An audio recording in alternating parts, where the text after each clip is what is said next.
Bonjour, c'est Patrice de Tendance Crypto. On se retrouve pour un Quoi de neuf aujourd'hui pour parler de 4 projets, 2 projets métavers et 2 projets NFT. Donc on est dans un marché toujours baissier, hein, même si on a une petite hausse depuis dimanche soir, mais malgré la baisse, en fait, les projets se construisent toujours et les 4 projets dont je vais vous parler, ça montre finalement l'effervescence, hein, qui existe toujours chez les équipes. Donc, on commence par Metaverse GT. Metaverse GT, c'est un projet dont j'ai déjà parlé dans un article sur Tendance Crypto. Tous les projets dont je vais parler dans cette vidéo, en fait, j'en ai déjà parlé, hein. Là, c'est plus pour pouvoir vous montrer des images, pour vous montrer un peu l'évolution. Donc Metaverse GT, en fait, le principe, il est simple. On va avoir deux catégories de land. En fait, on va avoir des maisons particulières, donc on peut acheter sur OpenSea, et on va avoir une série d'îles. Donc on va avoir une première île qui est en train d'être construite, et ces îles vont concentrer les activités commerciales et culturelles pour éviter les déserts virtuels, en fait, où justement des personnes ont des landes mais n'y construisent rien. L'idée, c'est d'avoir finalement un métavers clé en main. C'est une tendance qui va sans doute se développer dans les prochaines années. Le second métavers dont je vais vous parler aujourd'hui, Nestor City, fonctionne sur le même modèle. Donc ici, hein, on va faire un petit tour de l'île, hein, puisqu'on a déjà une démo. En fait, le projet sera pleinement opérationnel. Donc, comme vous pouvez le voir, voilà, on peut se promener, on peut donc regarder un peu dans toutes les directions. Donc, on va avoir ici en face de moi, on a les différents magasins qui sont disponibles. On va avoir donc un espace concert. Alors, voilà. On a plus loin, donc on a un panda ici. Et donc on va avoir un certain nombre d'activités. Comme vous pouvez le voir, on va avoir des vidéos disponibles. Donc voilà, on a vraiment une île où on peut justement se promener, aller d'une activité à une autre, et donc pas question d'errer voilà, sans rien trouver. Et on peut revenir chez soi, donc dans la maison qu'on va acheter. Mais en fait, c'est même pas la peine d'acheter une maison pour pouvoir profiter de cette île. En fait, la maison va permettre, par exemple, de pouvoir discuter entre avatars, de pouvoir mettre ses collections de NFT, mais en fait, elles ne sont pas indispensables pour aller dans le métavers. Le second projet métavers dont on va parler, c'est Nestor City, donc, qui propose le concept de MetaArchitect as a Service. Donc l'idée aussi ici, c'est de proposer une solution clé en main et en vraiment s'intéressant à l'architecture des bâtiments. L'équipe, c'est une équipe composée d'architectes et d'ingénieurs civils et qui veulent vraiment faire une sorte d'interaction entre l'architecture virtuelle et l'architecture réelle, hein. Les deux finalement se servant l'un l'autre. Il y a une véritable coopération qu'ils veulent développer dans leur métavers. Donc on a aussi une démo. Donc on va rentrer. Donc nous voici devant un bâtiment. Donc on peut voir, donc voilà, on a un petit espace extérieur et donc on va rentrer à l'intérieur du bâtiment. Donc en fait, l'idée de Nestor City, c'est de proposer des petits métavers personnels. Donc on va avoir un bâtiment avec un certain nombre de fonctionnalités. On peut y exposer des NFT. Il y a, comme vous pouvez le voir en bas, justement un certain nombre de fonctions pour pouvoir interagir avec les autres avatars. Donc on va se promener rapidement pour un peu voir.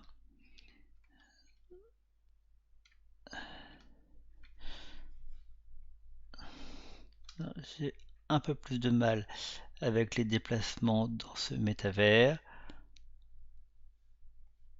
Hop, voilà, donc on a une animation. Si vous regardez, donc là, on peut avoir aussi accès à une vidéo. Il y a un escalier parce qu'il y a un étage. Alors tout à l'heure, j'ai eu un peu de mal pour monter, donc je vais vous en dispenser. Donc voilà, au niveau graphique, je trouve que c'est un métavers vraiment très qualitatif.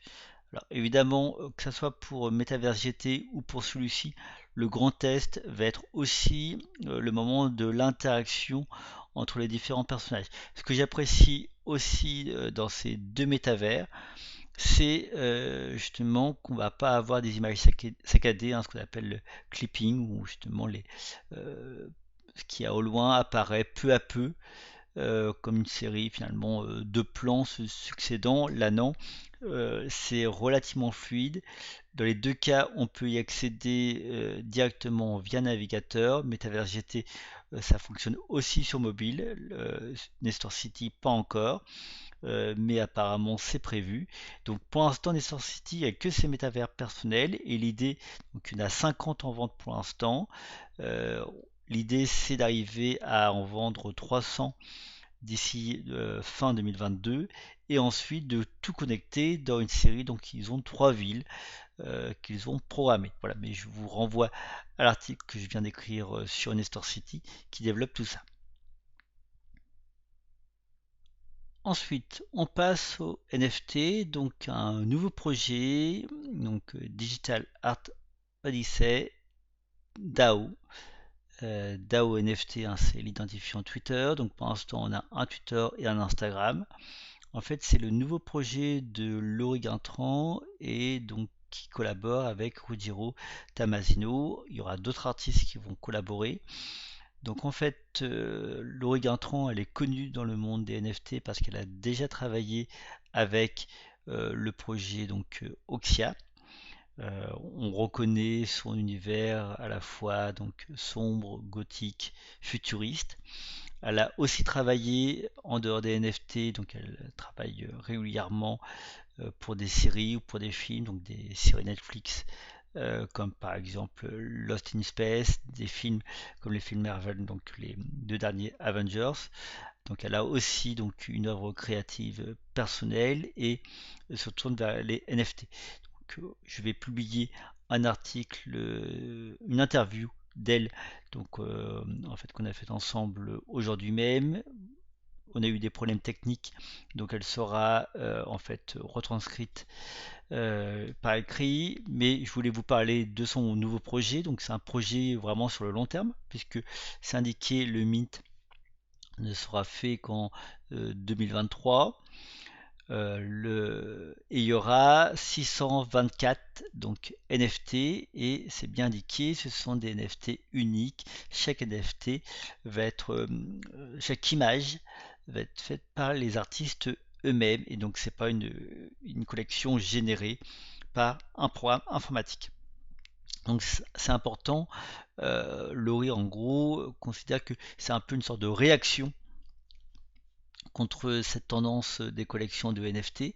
Donc là, de revenir effectivement sur le caractère unique de chaque image et sa valeur artistique. Il y aura aussi un projet derrière avec des utilités données à ces NFT, mais pour l'instant, on n'a pas d'annonce. Hein, c'est quelque chose qui va être construit peu à peu.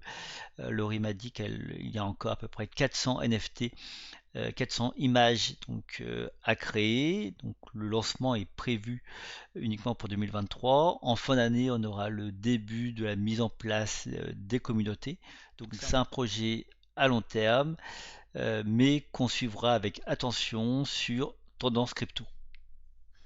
Dernier projet dont je voulais vous parler, c'est Calissa. Donc j'ai déjà fait un article dessus. Ils avaient fait une IDO sur Pingsal, mais qui n'a pas eu beaucoup de succès. Malheureusement pour eux, ils sont tombés donc en plein moment baissier avec la crise du Luna, donc c'était pas du tout le bon moment pour eux, malheureusement. Donc c'est un projet qui est intéressant parce que justement par rapport à d'autres projets donc de convergence entre vêtements de luxe et NFT, là c'est un projet où les NFT ont vraiment un vrai rôle. Beaucoup de marques utilisent les NFT uniquement, où ils vendent les NFT ou les donnent en airdrop et ce sont uniquement des images qui n'ont pas vraiment d'utilité, le logo de la marque ou autre. Là non, il y a vraiment justement une volonté de penser l'interaction entre les deux. À quoi servent les NFT? Ils vont servir à authentifier le vêtement, donc ça c'est intéressant pour éviter les contrefaçons. Ils vont permettre de régénérer le vêtement si un jour vous abîmez votre vêtement et que vous voulez l'avoir à nouveau comme neuf, vous pouvez le racheter à un prix très inférieur si vous possédez le NFT. À long terme, ces NFT vont pouvoir aussi servir dans les métavers, donc vos avatars pourront porter vos vêtements comme vous voulez porter au niveau physique. Ils ont aussi un token, donc le Kali, et ils font donc pour justement remplacer cette IDO, ils font un fair launch donc dimanche prochain du token. Donc il va être directement listé, ça va être le marché qui va définir son prix. Pour inciter donc les investisseurs à acheter ce token, en fait ils proposent de faire un drop de t-shirt NFT selon le montant que vous investissez dans le token. Donc vous avez, en fait il va y avoir 4 catégories de NFT, donc commun, rare, épique, légendaire. Et donc à partir de 1 NFT, vous avez un NFT commun. À partir de 3, vous avez un rare.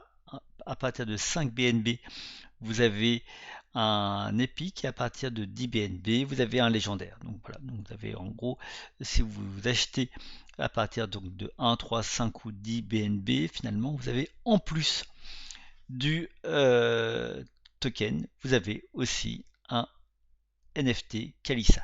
Donc voilà, c'est assez intéressant et donc c'est assez sympa de leur part vu effectivement l'état du marché pour justement leur première communauté et leurs premiers investisseurs.